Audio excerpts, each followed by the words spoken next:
no mainstream media. You are left with a tiny independent media.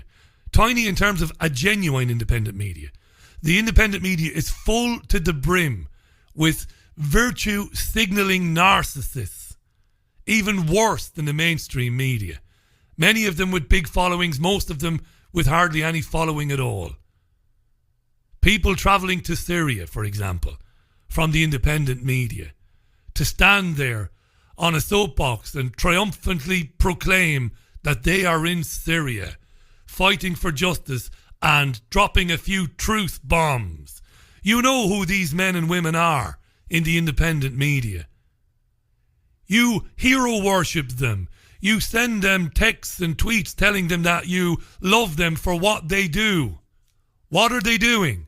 Standing in Syria, interviewing Syrians who are pro-Bashar al-Assad's government, talking about the horrors of the Western-backed ISIS. We already know this. We don't need to be told this again. Are you interviewing the opponents of the Assad government?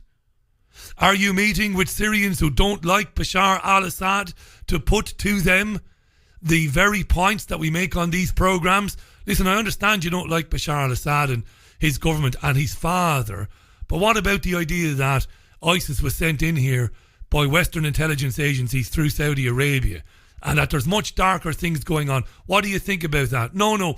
The heroes of the truther industrial complex are the story. They are the story. Not Syria or what's happening to Syria or who's really behind it. Those who go out there, send back these wonderful videos, they are the story. The story isn't Syria. The story is them being there. You're going to have to wake up and you're going to have to start taking on the independent media in the same way you take on the mainstream media. Because the independent media is full to the brim of wannabe virtue signalling celebrities who exist only to exist. They are guilty of something the journalist Paul Theroux called mythomania. Mythomania. I'm going to bring this up. Let me just bring it up. Paul Theroux wrote an article many years ago about Bono and Geldof. It changed my life. I'm not exaggerating. I know I'm an Irishman. We tend towards the dramatic. It changed my entire life. As somebody who grew up worshipping Bono and The Edge and Adam and Larry, living for them, living for their music, living for going to see them live when I could. Paul Theroux wrote an article called The Rock Star's Burden. It was an op-ed in the New York Times in 2005. It's one of the best articles I've ever read in my life. And he talked, and if I can just bring down the paragraph that really spoke to me. I must have read it again and again and again and again, and it changed my life. Let me get it up for you there now. He's talking about Africa and Geldof and Bono, and they're creating a myth that there can be no change or no hope for Africa, excepting them being involved in the country. Theroux writes, and I want you to think about your independent media heroes. You know the websites I'm talking about. InfoWars. There's a few others. 21st Century Wire. UK Column. Fuck it. Let's name them for who they are. Think about it now. Think about what he says.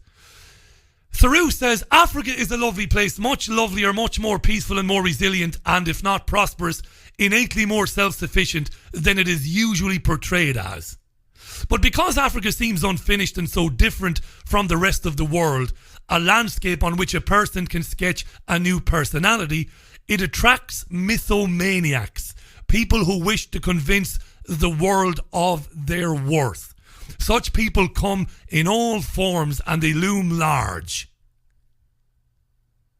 Mythomaniacs, people who wish to convince the world of their worth. Look at me, I'm in Syria. Think about it. I'm in Syria. Me. I'm the story. I'm talking to people who are telling us that the white helmets are really the bad guys. I'm talking to people who are pro-Bashar al-Assad's government. Me! Why are you not talking to the opponents of Assad? Why are you not trying to talk to people who work for the white helmets? What are you saying, Richie, that we're lying? No, I actually believe what it is you're saying because I know. Because I've covered these stories. I know who created ISIS. I know who has destroyed Syria. And I know it's not the Assad government. But is your conduct and behaviour really bringing people around to looking at that again? Or is it serving your purpose? Mythomania. I exist to be famous. I exist to be known. I exist to virtue signal. Think about it. Why is that relevant today? It's never more relevant than it is today.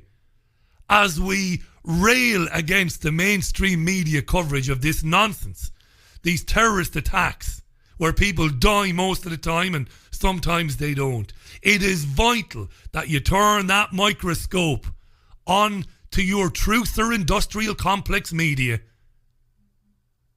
These people are the same as the BBC presenters, as the Channel 4 presenters. But they're worse. They're worse. And their conferences, come to the Alternative View conference, meet the heroes of the awakening. Have your picture taken with them. Tell them you love them for what they do. Don't challenge them.